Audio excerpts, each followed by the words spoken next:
ನಗರ ಸ್ವಚ್ಛವಾಗಿಡಬೇಕು ಅನ್ನೋದು ನಮ್ಮ ಮೊದಲನೇ ಕರ್ತವ್ಯ. ನಾನು ಎಲ್ಲ ಶಾಸಕರ ಹತ್ರ ಹಿಂದೆ ಚರ್ಚೆ ಮಾಡಿದ್ದೆ. ಎಲ್ಲ ಶಾಸಕರು ಪಕ್ಷಾತೀತವಾಗಿ ಒಪ್ಕೊಂಡಿದ್ರು. ಆ ಪ್ರಕಾರ ಕೃಷ್ಣ ಬೈರೇಗೌಡರ ಮುಖಂಡತ್ವದಲ್ಲಿ ಈ ಕಾರ್ಯ ಮಾಡಿ ಧೈರ್ಯವಾಗಿ ಅಂತ ಹೇಳಿದ್ದೆ. ಈಗಾಗಲೇ 430 ಕಿಲೋಮೀಟ್ರನ್ನ ತೆಗೆದಿದ್ದಾರೆ. ಇನ್ನು ಇದು ಮುಂದುವರಿತದೆ. ನಾವು ಯಾವ ಒತ್ತಡಕ್ಕೂ ಮಣಿಯೋದಿಲ್ಲ. ನಂಬರ್ 1. ಯಾರು ವ್ಯಾಪಾರ ಮಾಡ್ತಾಯಿದ್ರು ಅವರಿಗೆ ಆಲ್ಟರ್ನೇಟಿವ್ ಜಾಗಗಳನ್ನ ನಾವು ತೋರಿಸ್ತೀವಿ. ಕೆಲವು ರಸ್ತೆಗಳನ್ನ ಡಿಕ್ಲೇರ್ ಮಾಡ್ತೀವಿ. ಆ ಡಿಕ್ಲೇರ್ ಮಾಡೋಂಥ ಸಂದರ್ಭದಲ್ಲಿ ಅವರು ಅಲ್ಲಿ ಇಟ್ಕೊಳ್ಬೇಕು. ಆ ಟೈಮ್ ಕೊಡ್ತೀವಿ. ಆ ಟೈಮಲ್ಲಿ ಅವ್ರು ಎತ್ಕೊಂಡು ಹೋಗ್ಬೇಕು. ನಮ್ಗೆ ಯಾರಿಗೂ ಹೊಟ್ಟೆ ಮೇಲೆ ಅವ್ರಿಗೇನು ರಿಜಿಸ್ಟರ್ ಮಾಡ್ಕೊಂಡಿರ್ತಾರೆ, ಆ ರಿಜಿಸ್ಟರ್ ಮಾಡ್ಕೊಂಡಿರೋರಿಗೆಲ್ಲ ಕೂಡ ನಾವು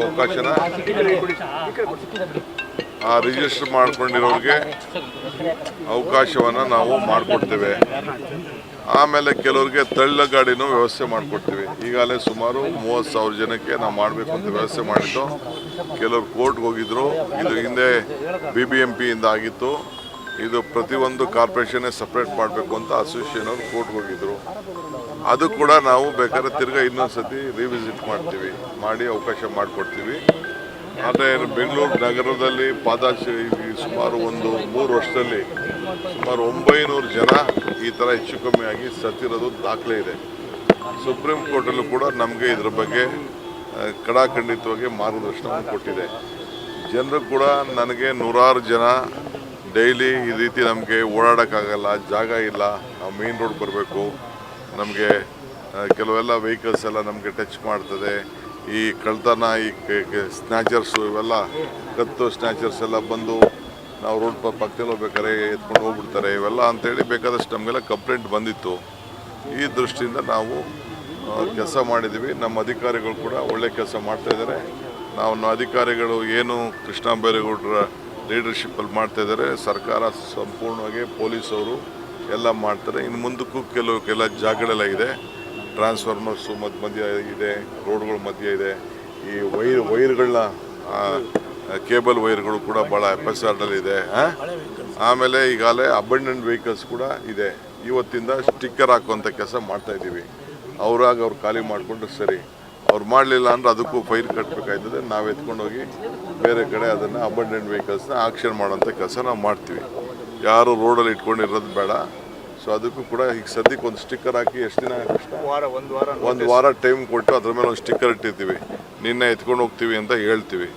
ಅದನ್ನು ಅವರೇ ಎತ್ಕೊಂಡು ಹೋದರೆ ಪರವಾಗಿಲ್ಲ. ಅವ್ರು ಎತ್ಕೊಂಡು ಹೋಗಲಿಲ್ಲ ಅಂತಂದರೆ ನಾವು ಎತ್ಕೊಂಡೋಗಿ ಬಿಸಾಕಿ ಅದಕ್ಕೇನು ಬೇಕೋ ಡ್ಯಾಮೇಜಸ್ ಹಾಕ್ತೀವಿ.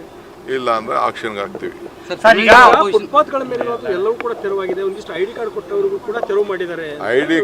ಹೌದು, ID ಕಾರ್ಡ್ ಕೊಟ್ಟದ್ದಕ್ಕೆ ಅವರು ಹೈಕೋರ್ಟ್ ಅವರು ಇದು ಬೇಡ ಅಂತ ಸೆಟ್ ಮಾಡಿದ್ದಾರೆ. ನಾವು ನಾವೇ ಕೊಟ್ಟಂಥ ID ಕಾರ್ಡ್ನ ನಾವು ಗುರುತಿಸಲೇಬೇಕು, ಗೌರವ ಕೊಡಲೇಬೇಕು. ಬಟ್ ಕೋರ್ಟ್ ಆದೇಶನೂ ನಾವು ಕೇಳಲೇಬೇಕು. ತಿರ್ಗಿ ಅವರೆಲ್ಲರೂ ಕೂಡ ಹೊಸದಾಗೆ ಪರಿಶೀಲನೆ ಮಾಡಿಬಿಟ್ಟು ಆ ಕಾರ್ಡ್ ಅವ್ರಿಗೂ ಕರೆದು ಮಾತಾಡಿ ಹೊಸ ಕಾರ್ಡ್ನ ಕಾರ್ಪೊರೇಷನ್ 5 ಕಾರ್ಪೊರೇಷನ್ ಇದೆಯಲ್ಲ ಕೊಡ್ತಾರೆ. ಆಮೇಲೆ ನಾವು ಫಸ್ಟು ಬೆಂಗಳೂರು ಇಲ್ಲಿರೋರು ರಾಜ್ಯದವರು ಓಟು ಇಲ್ಲ, ಏನಿಲ್ಲ, ಹೊರಗಡೆಯಿಂದ ಬಂದು ಏಕಾಏಕಿ ಬಂದು ಬೇರೆ ರಾಜ್ಯದಿಂದ ಬಂದು ಇಲ್ಲಿ ಅಂಗಡಿಗಳು ಮಡಿಕೊಬಿಟ್ಟಿರೋದೆಲ್ಲ ಮಾಡೋಕ್ಕಾಗಲ್ಲ. ಇದು ಕೂಡ ಭಾಳ ವರ್ಷದಿಂದ ನಿಂತಿತ್ತು. ಇದಕ್ಕೂ ಕೂಡ ಏನೋ ಒಂದು ರೂಪ ಕೊಡಬೇಕು ಅಂತ ನಾವು ಪ್ರಯತ್ನ ಮಾಡ್ತಾಯಿದ್ದೀವಿ. ಯಾವುದು ನಮ್ಮ ಜಯನಗರ ಶಾಪಿಂಗ್ ಕಾಂಪ್ಲೆಕ್ಸು, ಅದನ್ನು ನಾನೇ ಲಾಸ್ಟಲ್ಲಿ ಇದನ್ನು BDಯಲ್ಲಿ ಇದ್ದಿದ್ದನ್ನ ಕಾರ್ಪೊರೇಷನ್ಗೆ ಹ್ಯಾಂಡ್ ಓವರ್ ಮಾಡಿದ್ದೀನಿ. ಅದನ್ನು ಮಾತಾಡ್ತೀನಿ. ಸ್ವಲ್ಪ ಕಾಂಟ್ರಾಕ್ಟ್ ಪ್ರಾಬ್ಲಮ್ ಇದೆ.